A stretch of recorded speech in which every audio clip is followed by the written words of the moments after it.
What's up, Zach here, and today I've got the all-new Anta Kai 1 Speed.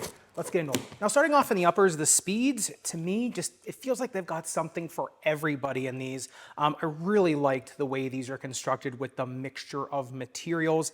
And those of you that watch my channel for a while know, I don't necessarily care what materials they put in the shoe as long as it works for the shoe.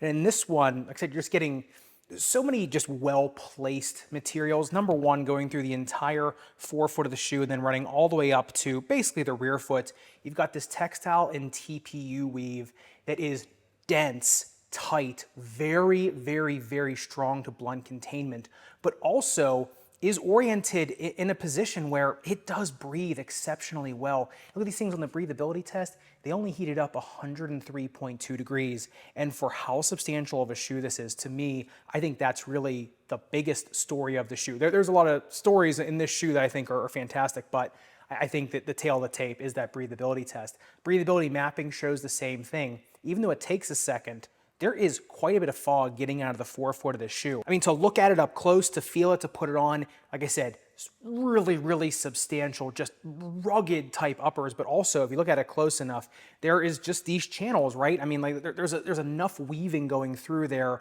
for really multi-directional containment, but also strategically placed that it's going to breathe pretty well. And because these are pretty good outdoor shoes, which we'll talk about in a couple sections of this video, that is a very nice asset to have. Now, as you move backwards in the shoe, you do get this, I'm guessing this is just pleather or leatherette or vegan leather, whatever you want to call it. And then you almost get this, what it actually looks like Nike Sphere on the outside, but that does not carry over to the inside. On the inside though, in the rear foot, you do get this enormous padding here on both sides of the Achilles tendon and Kager's triangle, which is that triangle, little looking thing beside your Achilles tendon.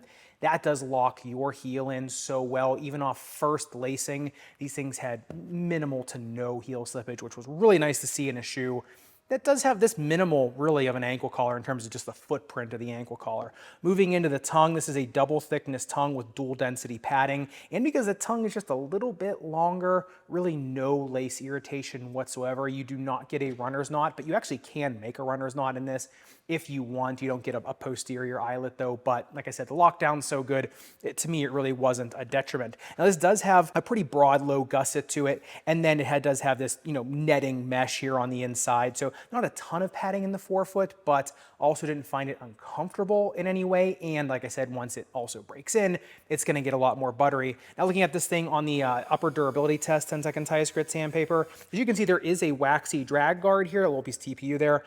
The burr does get through that. It does start to work a little bit into the upper layer. However, it does not really make that much of an impression on it. So dragging or sliding, I think you're gonna be okay just because you've got so much rubber that comes up over the uppers, and because that rubber is actually pretty thick. There's a lot of jut outs of rubber there, so it's gonna protect that upper pretty well. It's a nice little addition to this, really, where they've got just these little tread patterns here that jut out medially from the shoe to kind of protect the uppers of the shoes. You also do have a TPU bar on the lateral side as well that goes all the way into the rear foot. That is decently flexible as well. When we talk about the shape of these, you'll see why that really isn't a huge issue for people with lumps and bumps on their foot, which is really nice to see. It's really all the different materials kind of melded together in the uppers. To me, it seems like Anta was trying to make an upper that was, number one, not going to annoy you, but also not going to fail you either. But getting into the midsole teardown, this is an entire bed of compartmentalized thermoplastic foam. You do get a very long top-loaded plastic shank, goes from the rear foot all the way into the forefoot, just into the rear foot and just into the forefoot, but it does cross two zones, and you really do feel it underfoot. Not that it's uncomfortable, but you definitely feel the support under your arch.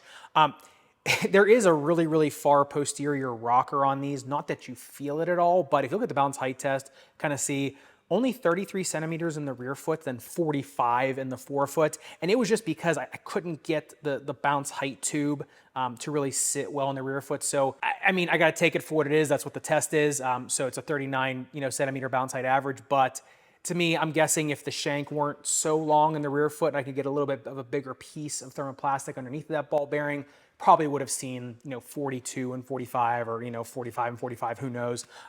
So like I said, it does have a little bit more bounce, I think, than that rear foot bounce height test shows. And because, like I said, that shank is so long, you do have a little bit of molding in there too, a lot of diving board effect in these. And because the shoe, it actually does feel decently streamlined for the shape that it is.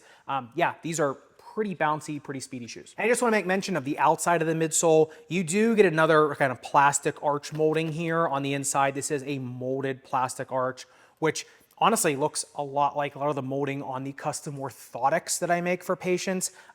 This really does add quite a bit of stability, and it's why the shoe is so good for so many different types of feet, which we'll get to in the fit section. Getting into my, I would say, second favorite part of the Kai 1 Speed would be its outsole tread. It basically is just a lot of broken up delta or arrow patterns, but it does have a micro gridding on it as well, which means each little line of tread also has its own little tread pattern on it. Now that works well on indoor courts. Now you look at this thing on the grip test ramp, it does slip at 36 degrees, which is just kind of middle of the road. You look at it on the viewing box, and I mean, there's a little bit of rubber movement there, but to me, this shoe really is an outdoor shoe that can be used very, very well on indoor courts. The durometer on this, 17.5. Outsole durability test on these things, 10 seconds highest grit sandpaper. I mean, the burr basically just cleans off that micro gridding, right? So really not a lot of damage on this. You do have some larger pieces of tread, some smaller, so really the tread is definitely tough enough for outdoor courts, but because they got that micro gridding on it, it can grab on indoor courts. I will say it's not a super tack shoe on indoor courts. There is some forgiveness there. They never slid out from underneath of me, and I was always able to grab traction, and they don't pick up dust. It's just that the rubber compound, like I said, it is definitely meant for that more tweener thing, like you're playing on indoor and outdoor courts. I think they do very well. Even if you just put a little grip spray on this or something like that, I think then it works really, really well in indoor courts. But just get ready for just a little bit of forgiveness underfoot, a little bit of movement. Even when the rubber was heating up, even after a little bit of rubber warming, it was still doing it. It was consistent. And there was no surprises, put it that way. As soon as you kind of get used to it, as soon as you put the shoe on and run around in it, and for 10 minutes, you kind of figure how the shoe wants to be used. So as long as you know that, like I said, the grip is consistent, and both on outdoor and indoor courts, I would say these, to me, I like them better on outdoor courts, but on both surfaces, they work just fine. But like the breathability test was the uppers, I think the speed ratio is the outsole tread. I think it really tells the story of these shoes. They come in at a 2.66 on the speed ratio, shank score of 0.4, very well earned, brings it up to a 3.06, and yeah, I think that's exactly where it belongs. It definitely belongs in that, above 3 on the speed ratio category, just because, number one, you really do feel that shank working underneath of it. The shoe does definitely feel like it's giving you something back. That Anta thermoplastic foam in there, it feels bouncy, it feels lively. Even when you're not feeling great on court. I mean, right now, I know me, the last few nights, I have had a horrible time sleeping for one reason or another. I mean, just, you have trouble sleeping sometimes. And so the last few nights, just haven't been getting a ton of sleep. And so not feeling the best over the last few days, play testing these things, both on indoor and outdoor courts. And honestly, the shoe was just really, put it this way, I did not feel as zapped in these as I kind of felt mentally, right? I almost I was like, okay, I'm feeling all right. So they are kind of a confidence booster shoe, I would say. Of course, they're not going to turn you into Kyrie Irving. That's, for sure. But definitely in terms of speed and in terms of popping them, going up for rebounds and layups over and over again, they definitely are a confidence-inducing shoe in terms of speed, both in terms of speed going side to side in a contained area as well as coast to coast. I think their coast to coast speed, especially on unforgiving outdoor courts, really, really outstanding. But getting into what's definitely my favorite part of the Kai 1 Speed is its fit. And that's because I actually have a shoe now to recommend to a certain group of people that ask me for a specific recommendation, which I'll get to in 1 second. But these have an 11-degree inflare. They come in at 29 centimeters in length, just a hair long, and then 9.4 centimeters of metatarsal width, 10.5 centimeters of toe box width, and then only a 21-degree toe box taper. So remember, they're 1.1 centimeters larger in the toe box than they are in the metatarsals, which means normally it's 1 centimeter, and that's a pretty standard taper in terms of metatarsal to toe. Then its toe box width to the end is only 21 degrees. Most shoes we see 28 to 30, I should say. So these ones, the toe box is definitely a little bit more mellow, doesn't have a crazy in-flare either.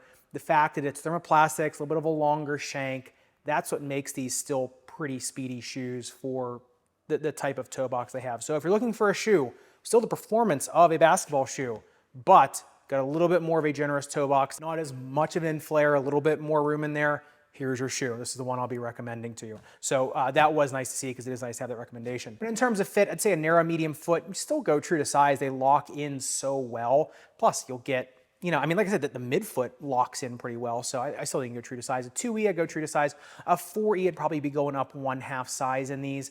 Like I said, they are a little bit long. So if you're a long 4E, right, I think you can go up 1 size on these. Even if you're a really long-toed 2E, just want a little bit more room, all right, I can go up 1/2 size on these things. But the more you get these things true to size, the more the length kind of, you know, matches up with you as well. In terms of the snake bitten foot, the nice thing is they'll lock an orthotic down. That shank in them is going to hold that orthotic really, really nice. That orthotic's going to stay pretty stable in there. It's really heel pain, ball of foot pain, really anything. I think these things are great for shin splints. Really a nice shoe for. In terms of a more streamlined shoe, they're not terrible for ankle sprainers because they're not super tack shoes, so you will, you know, give a little bit before you roll. So really, overall, it's just a nice kind of tweener type package for a lot of different ailments, a lot of different feet. But getting into the performance of the Kai 1 Speed, I think it'd be summed up pretty simply. Push-off power. These things just have a ton of push-off power, whether it be if you're trying, like I said, go coast to coast or just quick side-to-side movements.